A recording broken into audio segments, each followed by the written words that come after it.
be looking this way. I'm sorry, but usually my fiance's here. Usually he's here. So this is how we're doing it. Okay, let's talk about March 2023. So this is a recent case. This is an ongoing, developing case. There's this news network called 2023, so a couple months ago. A few months ago. Oh, wow. Okay. Yeah. There's this news network in Utah called Good Things Utah. And it's kind of like a feel-good segment. That's what they do. So they bring on people from Utah and they interview them about their lives. And at the end of the interview, you just feel better about life. You feel like there's hope. There's something to look forward to. So they had this woman on the show. Her name is Corey Richins. And she's like this new breakthrough author in the children's book space. And she's like in a very interesting niche. So her whole thing is that she writes children's books about grief. She's teaching her kids how to grieve the loss of their dad. In the interview, there's like a live audience. There's viewers at home that are watching and listening to how Corey's entire life had changed in the span of like, oh my gosh, just a few moments. She went from being a wife to a widow.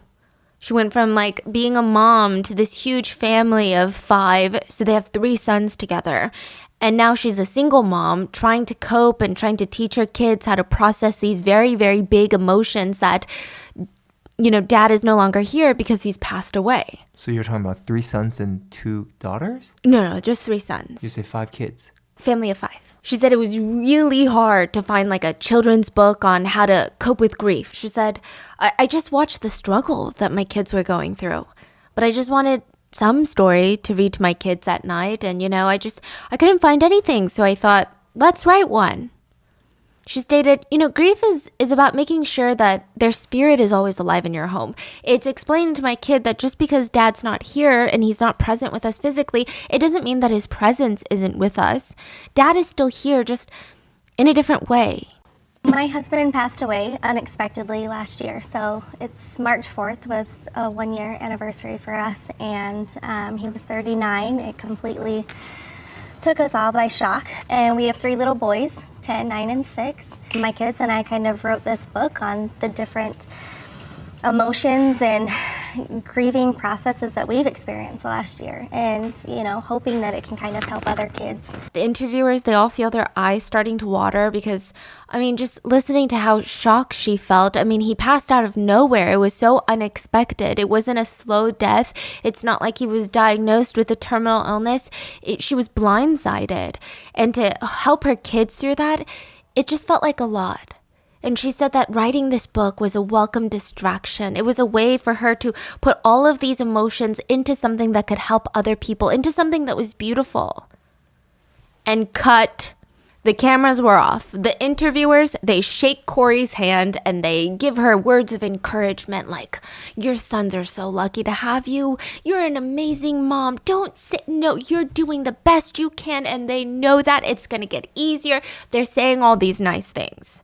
The hosts of the show, they see Corey off and they start to head back to their office. They sit down, open up their laptop, and they get a new notification. An anonymous email. All it said was, you know she killed her husband, ... A fellow news anchor would also receive a private message on her Facebook just a few days later.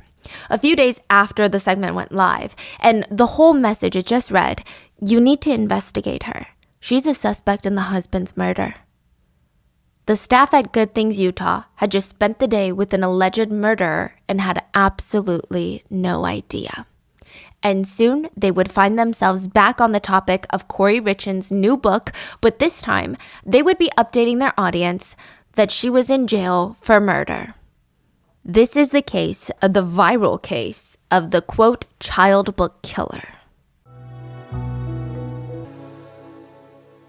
So with that being said, we're in New York right now. I know the background's a little bit messy. We're working on it. I'm sorry.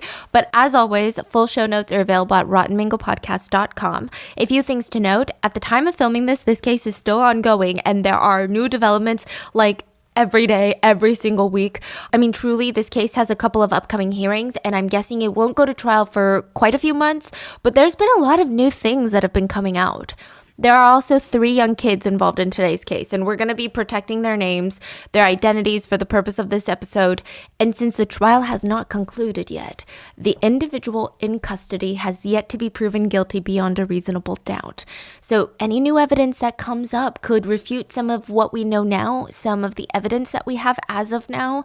And lastly, today's case does touch on the topic of drug use disorders. So if you or anyone else is struggling, links to the resources will be listed in the show notes. So with that being said, let's get into it. March 7th, 2023, a new children's book hits the market. It's titled, Are You With Me? Written by a grieving widow. She had lost her husband, and she and her 3 sons are coping with the grief. They're coping with the loss. And she said that she wrote this book to help other kids and other parents that are in the same situation, and they don't have anything to read their kids and to help them get through the pain. The summary of the book reads, a heartwarming and reassuring book that gently guides children through the difficult experience of losing a loved one. Written by a loving mother who personally faced this challenge, this book is designed to offer comfort and solace to young minds in a way that is both accessible and engaging. Are You With Me follows the story of a child who has lost their father, but who is reminded of his presence still exists all around them. Are You With Me is a must-read for any child who has experienced the pain of loss and for parents who want to provide their children with the emotional support that they need to heal and grow. A story of hope, healing, and the unbreakable bond between parent and child. Wherever you go, whoever you become, their love remains with you. I mean, it's very emotional. It's very loaded, but her social media, the author's social media and Google searches tell a completely different story. At first glance, the author has all the social media dedications you would expect from a grieving widow. She had the Facebook caption that read, "Life is just so damn hard without you here. The cards I have been dealt seem like a game that just cannot be played. Hashtag please come home." But when you dig deeper, like if you go on her Pinterest account, you would see that she had a new Pinterest board titled Wedding that was just added 22 weeks before her husband's death. Oh, what? A Pinterest board titled Wedding that she had created 22 weeks before her husband died. So 6 months. Yes, but just to give you some clarification, they got married years and years ago and they had no new plans to renew their vows. They don't have a daughter or family member that was getting married around that time. And even if she did, it was a bit strange because most of the Pinterest pins inside that wedding board were like wedding lingerie. They all kind of had these sexual undertones. 22 weeks before her husband died, she created this board, allegedly. Now, coincidentally, around that time, she had also allegedly been pinning quotes that would read, "Sometimes it's just better to let things be. Let people go. Don't fight for closure. Don't ask for explanations. Don't chase answers. And don't expect people to understand where you're coming from." Like, very heated. She also pinned one that says, "You can't change someone who does not see an issue with their actions. You can only change how you react to them." But her Google searches get a lot more blatantly suspicious. The same author that went on to Good Things Utah to talk about how she grieved the loss of her husband and had to remain strong for her kids, she was allegedly found Googling, "What is a lethal dose of fentanyl? Death certificate says pending. Will life insurance still pay? What? Can cops force you to take a lie detector test? How to permanently delete information from an iPhone remotely." And maybe the most important one in her perspective, luxury prisons for the rich in America. Shut the front door. I'm serious. Wow. Yeah. So, did we find out what's the luxury prison? No, okay. I mean, if you want that in your Google searches, be my guest. But I mean, it's kind of crazy that this is after her husband's death. She's allegedly Googling all of these this things. Is after. Yes. The same woman that wrote this Are You There? Children's book. So did this woman murder her husband and then write a book for grief? For her kids? For other kids? She was the evil wife, that's what they call her, to a man named Eric Richins. So Eric is the oldest of the Richins family. And you're like, okay, what does that even mean? So if you live in Summit County, Utah, you might know how important that is. The Richins are one of the largest, most prominent, well-known families in Summit County. Yeah, they're very wealthy. Very wealthy, but they're not like your stereotypical rich family. It's very interesting. So the Richens they were known for generations of hard work and making a name for themselves. They kind of give me Southern vibes, like in the best way possible. Like they have the generational wealth, but this is what people say, and I think they mean it in like the best way possible. They're just good, honest country people. They're people that like to be outdoors. They're not really like your rich city people like trying to shop at Louis Vuitton every day. They're just they're into like animals and being outside. They even had buildings named after them in the town, but they were not really in it for the money, okay? I mean, to a degree, I'm sure they were, but they weren't obsessed with like flexing and spending all this money. It helped, but they were just very dedicated people who were very into having a strong work ethic. So their whole family was brought up on family faith and hard work. So Eric is the eldest son, and he grew up on the Richens family ranch, where he would actually care for the animals and the livestock. So his parents never let him slack. They were like, we don't care that you're the eldest kid. We don't care if you think you're like an heir. You're not going to slack. Not in my life, okay? So they worked him pretty freaking hard. He spent countless hours just helping his dad haul hay, feed the animals, mend the fences. He's like working this ranch. And probably a direct result of this is that Eric ends up a very outdoorsy person. Like he loves anything in the great outdoors. Anything to get his hands dirty. It's in nature. I'm talking cross country, sports, hunting, construction. Like he loved all the motor sports.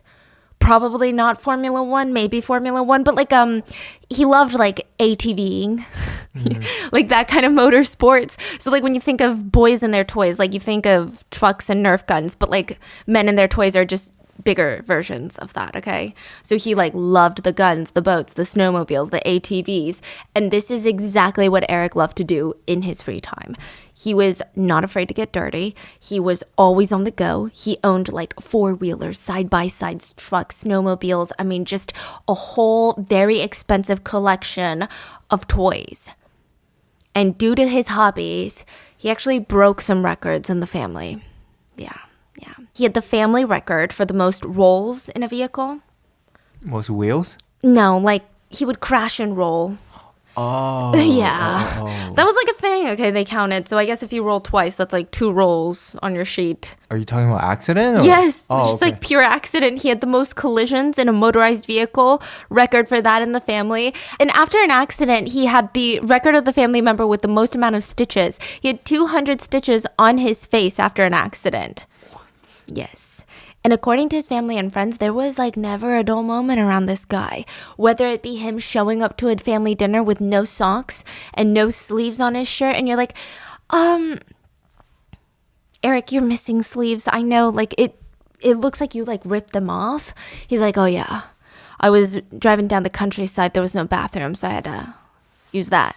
I went outside and you get it, okay? So sometimes he'd call you and you'd have the most casual conversation like, hey, Eric, what's going on? And he'd just act like nothing's going on. And then at the end, before you hang up, he's like, so by the way, I'm upside down in an ATV right now. I need you to come pick me up and probably let the authorities know.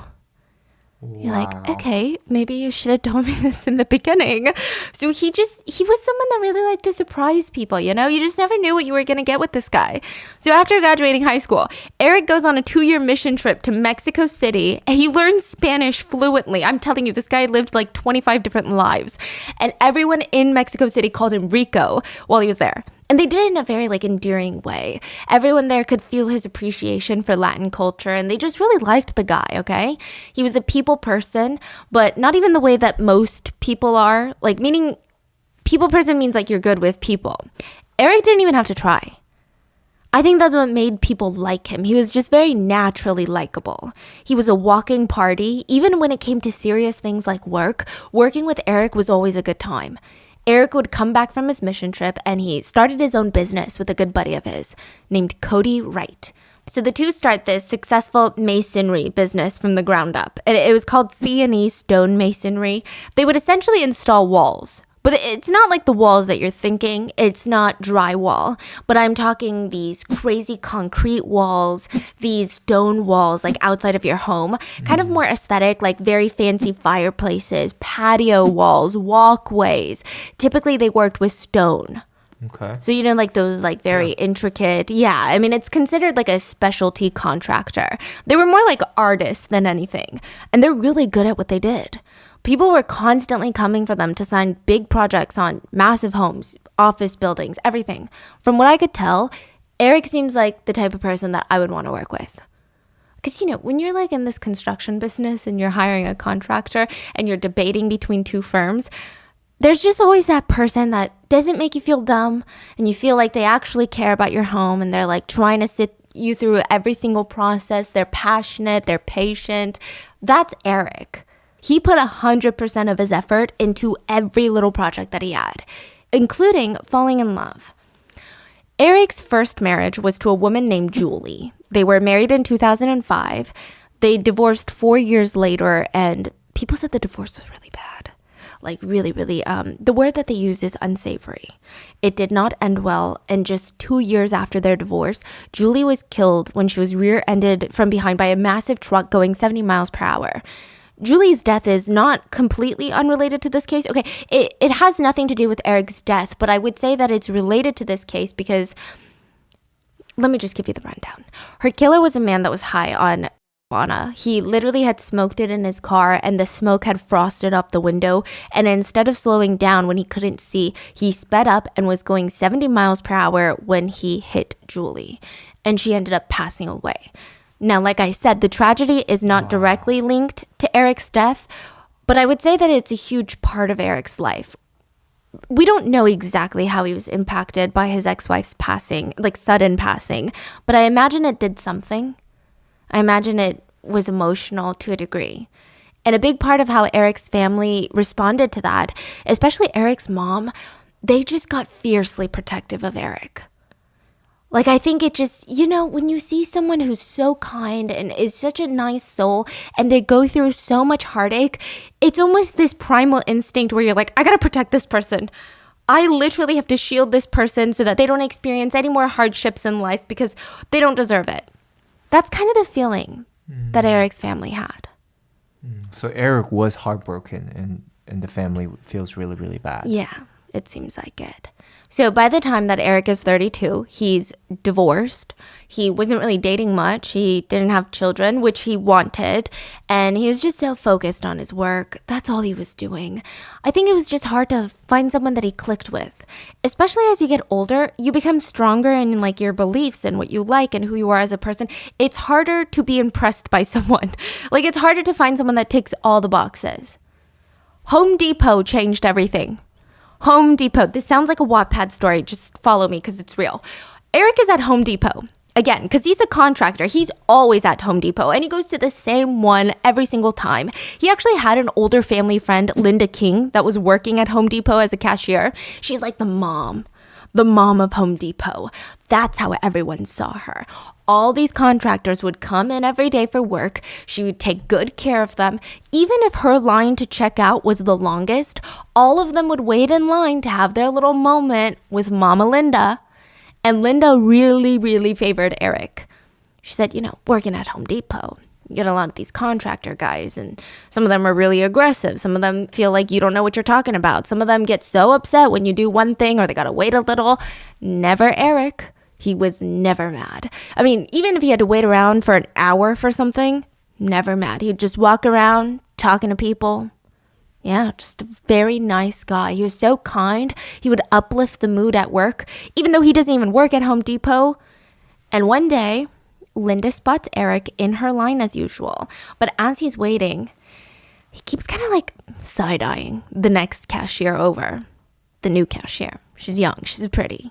And before he could put all of his things down on Linda's belt, she's like, go check it over there. Go. Oh my God. Go to the pretty young girl's cashier. Okay, go over there. He smiles and he goes over there and he ends up getting all of his things and a date with Corey, his soon-to-be wife and soon-to-be alleged killer. Linda thought he was kind of perfect. Like back when they first started dating, they were so adorable. They were so patient with each other. They had like the same sense of humor. Linda said they were glued to each other. I mean, I thought it was perfect. I thought it was a fairy tale romance. I mean, that's what I thought in my pea brain. there was not an inkling that they were bad for each other, like not even a single little inkling. In fact, this is a story people would go around telling others about. Like, how cute is this? Wealthy contractor business owner is at Home Depot. His older family friend encourages him to check out with the young pretty cashier. They get married. I mean, it sounds like a dream, right? And the fact that it was Corey, it made a sense to a lot of people. At least at the time it did. Corey was like the it girl in her little neighborhood. Everyone who knew her said that she was the prettiest girl in town, the prettiest girl in the area. She was also very, very smart. All of her coworkers, including Linda King, would always tell her, don't be a cashier. You got to go do things, you know? You can do it. Go. But that's easier said than done. Corey didn't actually quit until she married Eric, and most likely through his financial stability, she was able to pursue a new career. She became a realtor. Side note, we don't know too much about Corey other than her dad seemed to be in and out of her life. He passed away 3 years prior to them meeting, and Corey was raised by her mom. The one thing that we know is that Corey was a freaking hustler. Corey was an incredibly hardworking person, and this probably helped her match up with Eric. She was constantly working as like assistants at hospitals. She tried her own hand at a cleaning business. All the while, she's in college getting her healthcare admin degree. She's working at Home Depot. She's trying to follow her dreams of being a realtor. Like, this woman worked a lot of jobs. And back then, Linda remembered being so proud of Corey. Like, just all the accomplishments that she had after leaving Home Depot. She watched them get engaged. She watched them get married in 2013. She watched them welcome 3 young sons into the world. They were like the ultimate happy ending family fairy tale. So Eric grew up in this very religious household, and the whole Richens family, they were members of the Church of Jesus Christ Latter-day Saints, and they continued this into the marriage. It seems like both of the couple, they were quite religious and they were people of faith. We're going to come back to that later. Now, the two settled down in Kamas, Utah. I think I'm saying that right. And the town is very like sleepy suburbia. It's almost as if the town exists in its own little bubble. Like, nothing really ever happens in a place like this. But the day that Eric and Corey Richens got married, something did happen. Something that would cast a forever shadow over their whole relationship. On the day of the ceremony, allegedly, Corey was approached by the matriarch of the Richens family, so Eric's mom. She comes by and allegedly she had Corey sign a prenup. And you're like, Stephanie, I don't see the problem with this. Neither do I. It just kind of makes sense, you know? The Richens family, they're wealthy. Corey is just starting off in her career. This is Eric's second marriage. And those who saw Eric go through his first marriage, I think it's alleged that he didn't have a prenup with his first marriage. And it said that he was drained of his love, hope, spirit, and a whole lot of cash after his first marriage. So, I mean, it kind of makes sense. It doesn't feel all that weird. To Eric's mom, she's just trying to protect her son. She's just trying to make sure that he doesn't go through the same thing over again. You can't really blame her. And Corey did not object. She's like, yeah, absolutely. I'll sign whatever you want. Let's sign it right now. So the document and their wedding certificate were signed June 15, 2013. Under the terms of the prenuptial agreement, if Eric and Corey were to be divorced, Eric's assets and Corey's assets would be split as if they were before they were married. So basically, all of Eric's wealth would go back to Eric.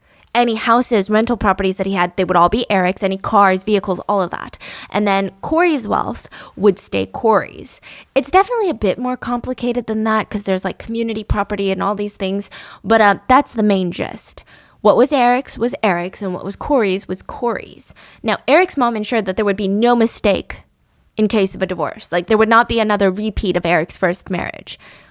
Under the condition of Eric's death, however, and this is pretty standard in prenuptial agreements, everything that the couple had, including everything that Eric had, would go to the widow or the widower.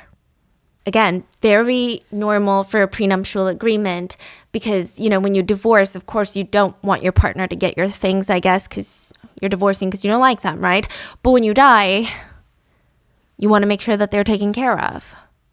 So in the case of Eric's death, all of his assets would pass on to his wife to ensure that she would have enough to support any offspring that they had.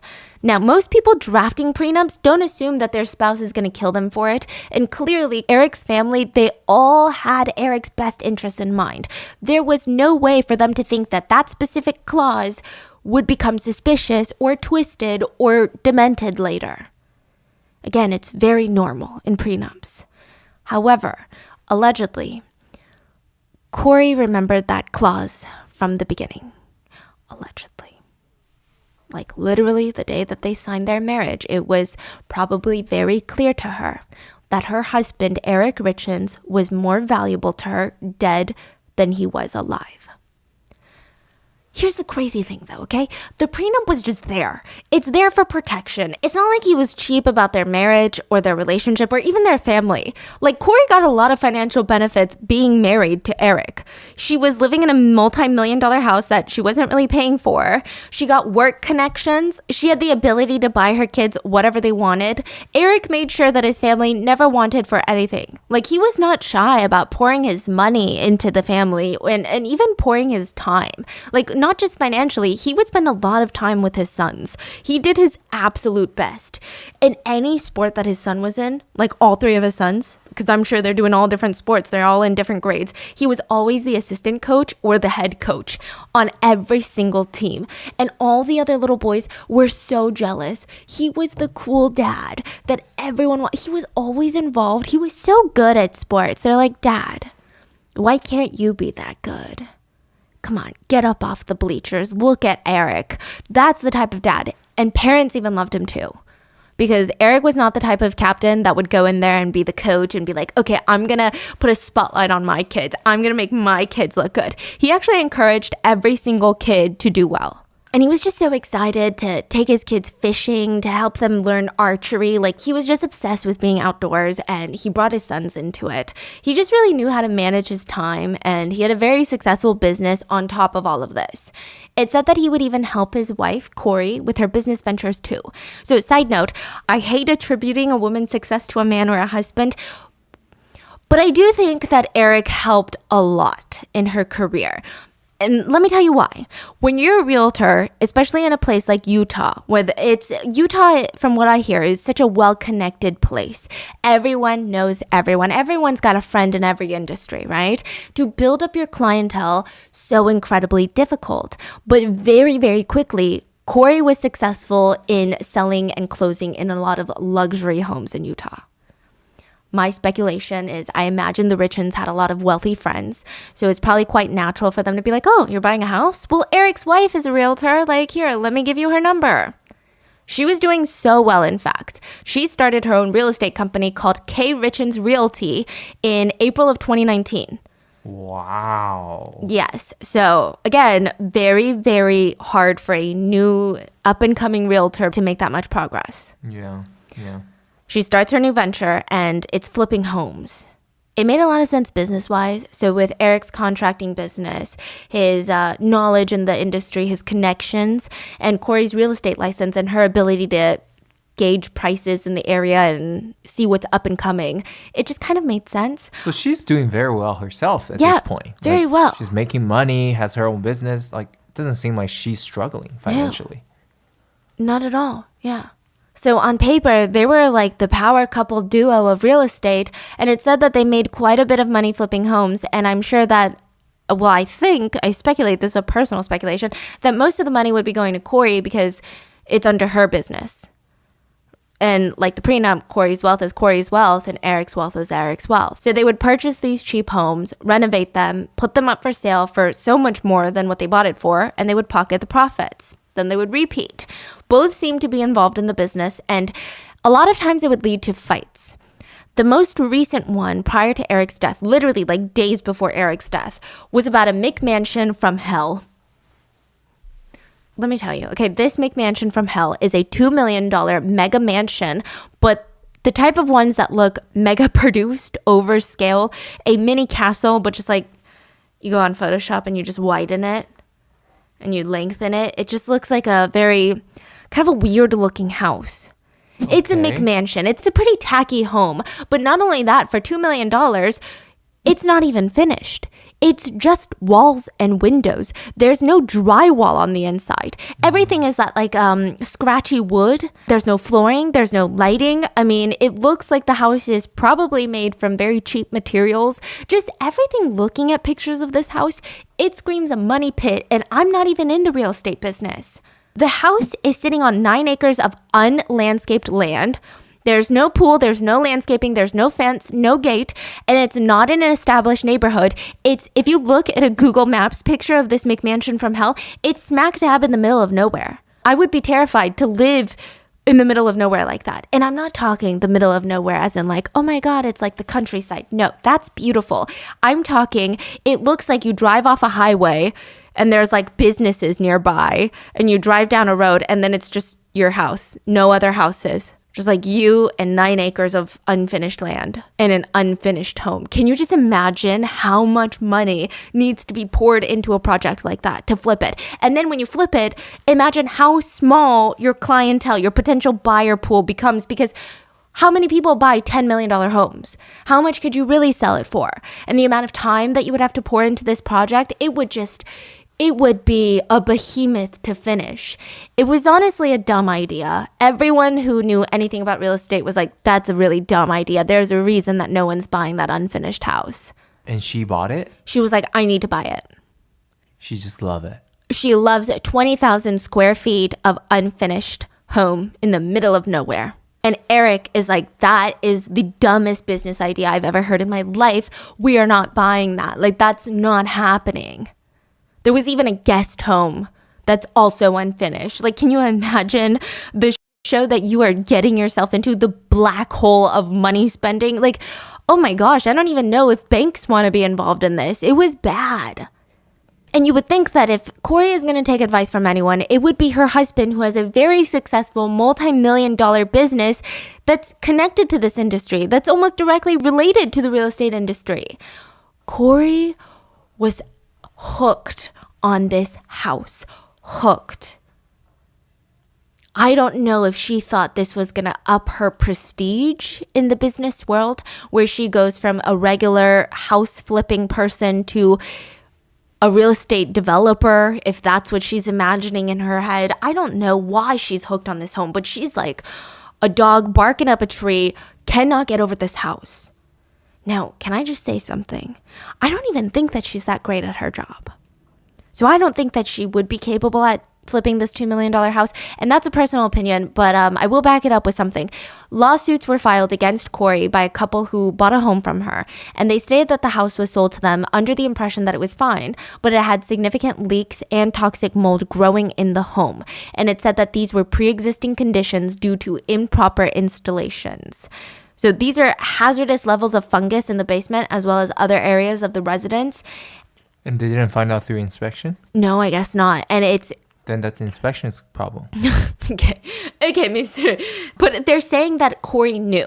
Oh, she withheld information. Yeah. Oh, and wow. then she like covered it up. Oh, that's shady. Yeah. So that's what they're alleging in the lawsuit. I don't know where it's going to go because, you know, when it comes to stuff like housing, it can get very emotional and I don't know what's going on, but I'll just say, I don't know if she knows exactly what she's doing. So just bear with me.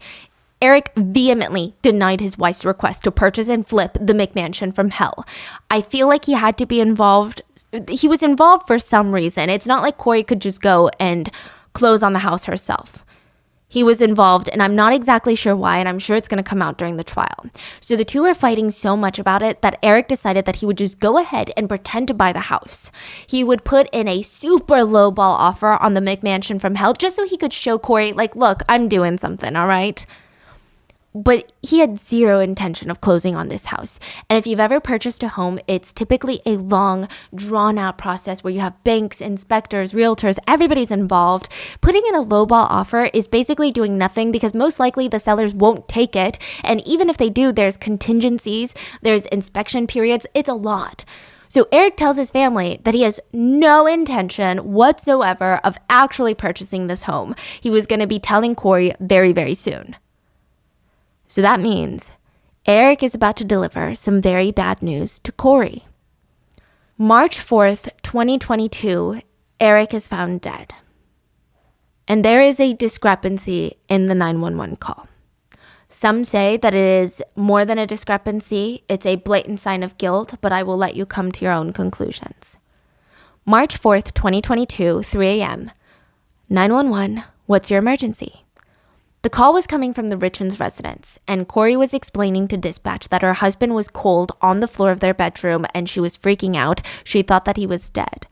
She explained how she had gone to sleep in one of the sons' rooms because one of the sons was having a nightmare. And she had just snucken out at like 3 a.m. to go back to the primary bedroom to sleep in her own bed. And she found her husband, the love of her life, cold, dead on the floor near the base of their bed. She told them that she tried to do CPR, but he was cold. He was cold. Police cars, multiple police cars, ambulances, they all show up to the residence and they're lighting up the entire calm suburban street with chaos of the worst kind. I mean, emergency services, they run in, they're performing life-saving measures on Eric Richins, but it was too late. 39-year-old Eric would be found dead. There was nothing more that they could do. And after a moment of silence for Eric, after the medical team and the police felt that like disappointment of having to tell another grieving family member that their loved one is gone, they noticed it. The discrepancy. Corey, the wife, had been telling dispatch and the officers that she had performed CPR prior to their arrival, but there was blood dripping from Eric's mouth and his body was seemingly untouched. Because the blood was so clean, like if you had been performing CPR, it would have smeared a bit. They did not believe that she had performed CPR on her husband. Now, this alone is not enough to kickstart an investigation into someone, but that someone is the wife. So you have to admit it's a bit strange. You would imagine that most people's responses would be to freak out and cradle their loved ones in their arms and like, you're doing everything that you can. You're panicking, you're doing CPR, you're shaking them, you're trying to do everything. Even if you don't know how to perform CPR, you would most likely try to mimic what you see in movies or in documentaries. I mean, of course, there's exceptions to this. Like if there's been a clear homicide, maybe you wouldn't perform CPR. But in this sense, your husband who is healthy out of the blue collapses and you don't attempt CPR, but you tell people you did, it's a bit strange. Now, another discrepancy is that the police asked Corey what they were doing that night. And this is just like a preliminary questioning of we just want to fill in the blanks. We don't really know what's going on. This isn't a homicide investigation as of right now. We're just trying to figure out. And she said, oh, yeah. So earlier today, we were celebrating closing on a new home for the business. They're like, what? Closing on the $2 million house for the business. So at first, the police did not think anything of this because they didn't know that the couple were fighting about this. But she continued, our 3 sons had gone to bed and we were going to wind down. Eric asked for a drink and for some THC edibles, so I served him a Moscow Mule, which is like a vodka-based cocktail with lime juice and ginger beer, and she brought him an edible. They're hanging out, having a blast, and then one of the sons wakes up and is like, oh my God, Mom, I can't go to sleep. I had a nightmare. So Corey goes to tuck him back into bed. She's reading him a book, and she falls asleep on her son's bed. She states very clearly that she left her phone charging in the primary bedroom. Then she wakes up at 3 a.m., sneaks back into the primary bedroom, and discovers Eric on the floor.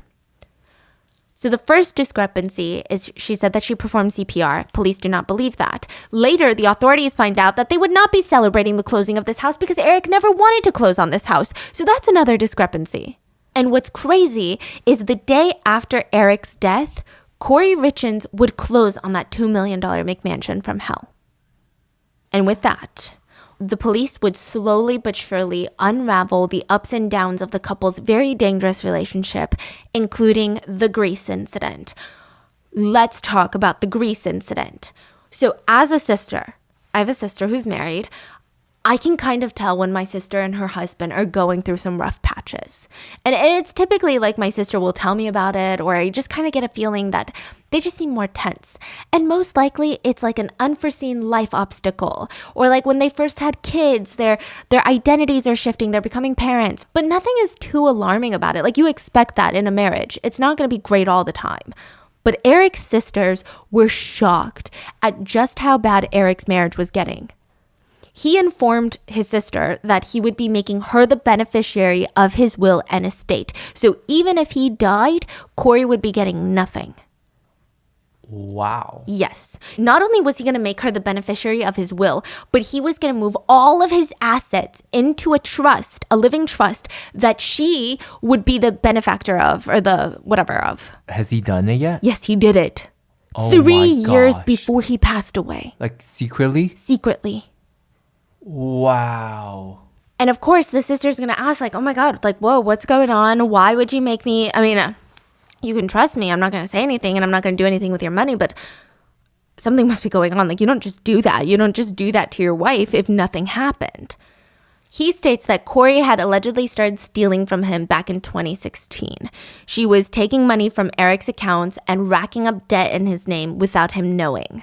Allegedly doing so she could fund these really bad real estate house flipping ventures that he was not on board with. Corey had allegedly pocketed $100,000 from him, borrowed over $30,000 from his credit cards, and borrowed about $250,000 by using a fraudulent power of attorney. Basically like signing for personal loans because she had power of attorney. Yeah. Okay. She forged his initials on documents that allowed her to act on his behalf without his knowledge.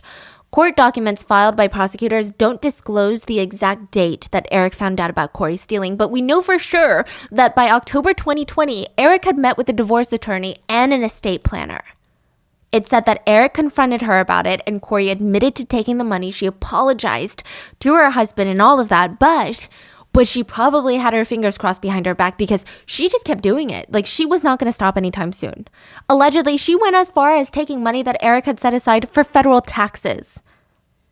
Eric's sister would hear about this in bits and pieces throughout the years, and however, something in 2020 would scare Eric so profoundly that he opened up to Katie and told her everything that had been going on behind the scenes. So you know how Eric changed his will so his sister would be the beneficiary instead of Corey? He also changed his life insurance beneficiary. He made his business partner, Cody Wright, instead of Corey, the beneficiary. The reason being is he felt like if he passed, the money from the life insurance would buy Eric out of the business so that C&E would still go on to be successful without selling to a third party, without bringing in another partner. So, I mean, this just is another thing that shows how much Eric cared for the people in his life. And this is another thing, like I was saying, the prenup is there, but Eric was not a cheap person. He was not someone that was stingy and nickel and diming because he was rich and you were not. Like, he genuinely cared for the people in his life. Money was not the ultimate end game for him. He cared about his legacy and his business and all these other things. In January 2022, just a few months before Eric's death, Corey had found out that Eric had removed her from the life insurance policy. She allegedly logged into Eric's life insurance account and changed it back. Changed it from Cody back to herself. That's crazy that you can just change it like that. I know. Like, what? That should not be okay. Yeah. What? Yeah. So after finding out about this, Eric is feeling very uncomfortable. He draws up a new living trust to give him some peace of mind, and he did this without telling Corey. He changed all the beneficiaries from literally everything from Corey to his sister Katie and his business partner Cody Wright. And it's important to note that Corey would not even be able to think about touching his business if he passed. He made sure of it. He was adamant about it. The Richins family legacy ran deep. The Richins, the siblings, they were raised to be fiercely loyal. So it was very clear that Eric trusted his sister and Cody way more than he did his own wife. And this distrust would be confirmed in early 2022 when Eric was alerted that Corey had gone into his account and changed it back to her name, right? So this is bad. He's letting his sister know everything that's been going on. He's like, she knows now. And I don't know what she's going to do now that she knows. So as of right now, just to make it very clear, Corey knew that he had changed his life insurance beneficiary to his business partner. But as of the day of his death, she is under the firm belief that the prenup is still in place and that she will still be the beneficiary of all of his assets. So his assets are one thing, his life insurance beneficiaries are another thing. She had no idea that he had transferred all of his assets to a living trust. Eric confided in his sister that he was afraid that his wife would kill him for his money. Now, this concern is undeniably valid. Not only would Corey receive the house, the kids, the cars, all of Eric's snowmobiles, the man toys that he loved a lot, she allegedly would also gain half of his business that's estimated to be millions of dollars, and I think a reported total of at least 4 different life insurance policy payouts. Payouts reportedly bought between 2015 and 2017, only 2 years after they were married, and the aggregate death benefits were close to $2 million. That's just cash. Which, side note, Eric didn't even know about half of these life insurance policies. Corey had bought them without him knowing just 2 years after their marriage. Again, can Yeah. you do that? I guess so. Like, you can just buy life insurance for someone I without don't- they knowing? think you can. Or maybe she forged it. Yeah. And you know, people who kill for life insurance policy, I don't understand because this day and age, that's like the number one thing police are looking for. Too. Yeah. Yeah. Yeah. And there's a million ways to find out, right? Even if it's years in advance, like, come on. Or one day when the technology gets there. Yeah. Yeah, I mean. I mean, it's crazy. So, I mean, it just sounds very fishy to me. Like, hey, we just got married. We're both young. We have no health issues. I got a prenup that says I get more money if you're dead than alive. Let me secretly buy some life insurance policies. I don't know. Personally, I think it's weird. Moreover, allegedly in late January of 2022, Corey Richens applied for a new $100,000 life insurance policy on Eric Richens' life. It was issued on February 4th, 1 month prior to his death. Eric's family told investigators all of this and what happened in Greece. Let me tell you what happened in Greece. A few years ago, the couple went on a vacation in Greece. And one night while Eric was on vacation, he calls his sister in a panic. The sister alleged that Eric believed that Corey had just tried to kill him by giving him a drink that caused him to be, quote, violently ill. Eric reportedly told his sister that he thought Corey had tried to poison him. There's even a picture of them coming back from Greece, and netizens have picked this picture apart, stating that Corey's smile, it looks strained. It looks like she's forcing it and she's really thinking, why didn't it work? Why is he still here? Listen, I don't know about the picture, but I will say, when you are at a stage where you get sick after drinking something and you think that your partner is trying to kill you, there's something going on. Like, I don't think that's just a crazy thought. Like, that's your gut. You're like, something weird is going on. It must be so fishy. There must be such suspicious activity going on. So he tells his sisters that, and that's exactly what they think too. Like, no partner comes to this conclusion unless. So they get back from Greece, and it was alarming, but the sisters said they couldn't really do anything about it because Eric seemed fine. He didn't seem like he wanted to talk further about the incident, and so everyone just kind of assumed maybe he was being dramatic, maybe that they had gotten into a fight and he had gotten food poisoning while traveling, and it just all kind of merged. Maybe he came down with a stomach bug. I mean, there's genuinely probably a million other plausible explanations to why he felt sick versus your partner is trying to kill you, right? But it stayed in their minds. So this incident was staying in their minds, especially now that Eric was dead. And this uneasy feeling would only grow because autopsy reports were revealed. Eric Richens had died from an overdose of illicit fentanyl. Now, the examiner also concluded that Eric Richens had 5 times the lethal dose of fentanyl in his system at the time of his death, and all of it was consumed orally. Okay, so a quick thing about fentanyl. It's a synthetic opioid. It can be sold on its own or in pills or in a liquid form for injections, and the side effects are similar to heroin. That's what it's said, but it's not. And let me tell you why it's not similar to heroin. It is 50 times more addictive than heroin and 100 times more addictive than morphine. Think of it as there's 2 types of fentanyl, pharmaceutical fentanyl and illicit fentanyl. Illicit being illegal or like street. The huge difference between the two is that medical grade propofol and they're manufactured by some of the world's most knowledgeable scientists employed by pharmaceutical companies and are used mostly during a surgery when a patient is under anesthesia. Side note, that is why anesthesiologists make some big bucks in the hospital. They are some of the highest paid doctors because their job is quite literally teetering you on the line of life and death with these types of drugs. They have to go through at least 8 years of school and 4, if not 5 years of residency. Like, these protections are put into place because these types of drugs, including fentanyl, is so dangerous. So if that's how dangerous medical grade fentanyl is, imagine how dangerous illicit fentanyl is. And it is one of the most terrifying things that's happening to our world right now. And it's oddly not that talked about in the younger generations. I hear a lot of older people talking about it, but it is tearing families apart. It is ripping loved ones from one another. It is taking countless lives. It's truly scary, not just because it's more addictive than other substances, but right now, a lot of bad people out there are selling drugs with fentanyl cut into it. Meaning, let's say you're buying powdered sugar from the guy from the alleyway. You know it's not powdered sugar, but you get it. You're buying powdered sugar. So right now what a lot of them are doing is selling you 90% powdered sugar and 10% fentanyl, but you would never know. Why do they do that? Because fentanyl is cheaper than powdered sugar. It's very cheap to produce, and it is so addictive, more addictive than powdered sugar. So you're going to keep coming back to buy that powdered sugar from that guy. And if you guys have been following the news, you know how bad this is. I mean, fentanyl has risen in the ranks of the leading causes of American deaths, and a fentanyl overdose is now the number one leading cause of death for young adults aged 18 to 45 in America. What? It's that bad.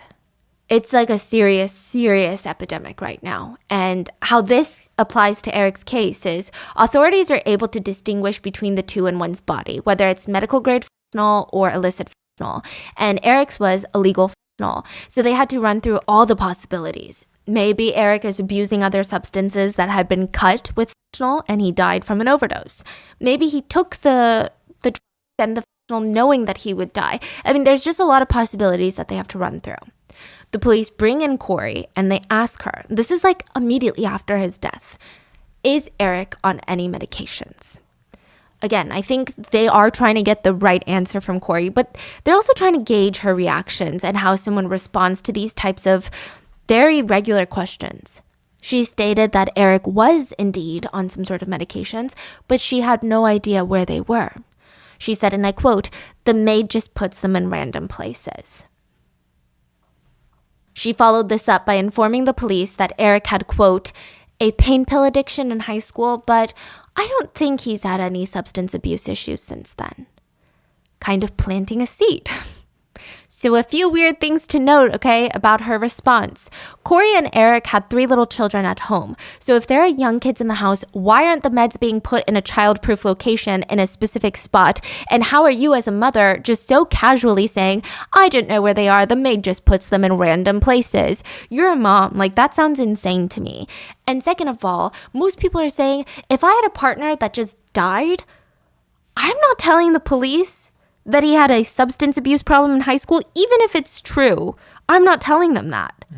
Why would I tell them that? It's in my best interest not to tell them that, because I want to know what happened to my husband. I don't want them to chalk it up to it's probably substance abuse, case closed. That's very true. So it's like she's planting a seed almost. Yeah. Another thing is, most people in Eric's life are like, what are you talking about? He had no problems in high school. Now, I will say that teenagers and people, they can be very secretive, but I mean, every single person, even his sisters that he had been close with his entire life, they said he had no substance abuse problems. Unless you consider like an edible once in a while. Like, this is crazy. So these comments, they just add to the bizarre actions of Corey Richins after her husband's death. So while all of this is slowly, so very slowly being uncovered in the investigation, Corey Richins is oh so very busy. She would play, some say in quotes, some say she's doing it, the part of a grieving wife and mother. She would go on to write and publish and promote her new children's book on grief, dedicated to her late husband, Eric. The police could do nothing but continue to investigate while they watched and rewatched her interviews about grief. While they analyzed her facial movements and her body language, they had to watch her play America's Sad Widow while they personally believed that she was guilty of murder. So she also knows she's under investigation. Yeah. The police were finally able to get a search warrant, and this blew the case wide open. One crucial thing to remember is, do you guys remember, Corey stated that she had put her phone in the master bedroom when she had fallen asleep in her son's room. So it was left charging. Yes. Right, so from, let's say, like midnight to 3 a.m., her phone was not in use. It was charging in the primary bedroom. Forensic techs were able to find deleted messages from Corey's phone that had been sent and received around the time period she said that she was not using her phone. On top of that, they have all the evidence that Corey's phone was unlocked and locked a number of times during the hours of the night. You can't even unlock your phone without people knowing, okay? Just keep that in mind. Yeah. So to play devil's advocate, sure, Eric could have been the one opening and closing and playing on his wife's phone, but the deleted messages seem to point in a different direction. Between December 2021 and February 2022, court records showed that Corey had been in contact with someone that has been known in the courts as CL. That's how they're identified right now, as an accomplice of Corey's alleged crimes. From the recovered deleted text messages, CL was selling drugs to Corey. She claimed that her client was having back problems. So I guess now your realtor is also your dealer. Okay, crazy. And she said that she needed to buy some like morphine or something. So she would leave money at a house that she was flipping. He would put it into the backyard fire pit. Then she would come and get the drugs and he would take the money. It was like a whole thing. Now, it's unconfirmed if CL is the dealer himself or if he's just some sort of middleman. Ultimately, it doesn't matter because in the end, Corey was able to get her little hands on illegal drugs. Wait, so is CL caught or no? Yes. Oh, okay. They're hiding his identity? Yes. Oh. Most likely a plea deal and all these things. Yeah. So the first deal was for hydrocodone, which is an opioid painkiller that can very easily be abused. It is a Schedule II drug. It's really, really addictive. It's got a high potential for abuse. It does have medical use, but it's dangerous. So a few weeks later, after she gets her first little baggie of drugs, Corey contacts CL again and asks for something stronger. And she tells CL that she wants, and I quote, the Michael Jackson stuff. The police as well as CL believe that Corey was asking for fentanyl when she said this. Which, side note, in case people aren't familiar with the reference, okay? Michael Jackson allegedly died from an overdose of the drug mixture used by anesthesiologists to put someone under. So in MJ's case, he was given another similar drug that was named propofol, which is similar to fentanyl. However, Corey is asking for the street version, which is fentanyl. CL gave Corey 15 to 30 fentanyl pills, and Corey paid CL $900 for the transaction. This deal occurred February 11th. Just 3 days later, on February 14th, 2022, Valentine's Day, Eric and Corey went out to dinner, and Eric started getting flashbacks to his trip in Greece. After one bite of a sandwich served to him by Corey, he broke out into hives and respiratory distress. He reportedly self-administered his son's EpiPen as well as some Benadryl before passing out for several hours. He told a friend about this. He was like, this happened to me on Valentine's Day, and I think that Corey tried to poison me again. And remember, this is about a month after Eric found out that Corey knew he had removed her from the policies and she switched it back. So his suspicion and fear for his own life was only growing exponentially. And allegedly, on February 26th, Corey asked for another $900 worth of pills from CL. And according to CL, they got the pills for her, left them at the outdoor pit in the same Midway flipping home. That would mean Corey picked up the second load of pills worth $900 6 days before her husband's unexpected death by fentanyl poisoning. Just 1 week after the alleged failed Valentine's Day poisoning. So with all this new evidence, the police arrest Corey Richins for charges of aggravated murder, first-degree felony, and 3 counts of a second-degree felony possession with intent to distribute a controlled substance. I believe the 3 sons are being taken care of one of the Richins family relatives. They have filed for guardianship, and there's just a lot of loose pieces, so I saved them for the end. After Corey found out that she wasn't getting anything after Eric died, she assumed that she was going to get all the assets. She sued Eric's sister for what she thought that should be hers. Corey filed for her insurance payouts and collection of Eric's assets, believing the prenup was still in place. But she found out that Eric himself had removed her and put his sister on there instead 3 years prior. I mean, okay, Wow. So in the world of estate planning, I imagine like there's a lot of, and I'm not sure, so don't quote me on it, but I believe that when someone is, you could argue that someone is in cognitive distress. Like when someone changes their will like a couple days before they pass or when they have dementia, you could try to fight it in court. But when it's 3 years prior, it's like pretty, come on, you know, what are you going to say? And after she found out about this, Corey sued Katie, the sister. This legal battle is all occurring like in the year after Eric's death, along with the subsequent police investigation that's going on like at the same time. Corey is suing Eric's sister, Katie, for I think $3.6 million. She's stating that their family home was $1.4 million. She wants $200,000 of their personal property, about $2 million for the rights to the C&E Stone Masonry, the business, as well as like $3,000 that she had made once for the mortgage payments. Oh, and she said that she helped with the renovations of the home, which costed about $100,000. And she took care of all the landscaping in their family home, which is about $7,000. Yeah.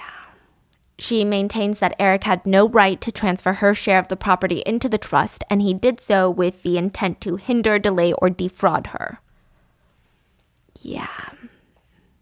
Listen, it's just really messy. Eric's sister, Katie, vehemently disputes almost every aspect of her former sister-in-law's claims. And according to court documents, Corey's name was not on the home's deed. And in June of 2022, Katie countersued Corey and stated that Corey did not purchase or in any way contribute to the purchase of the family home.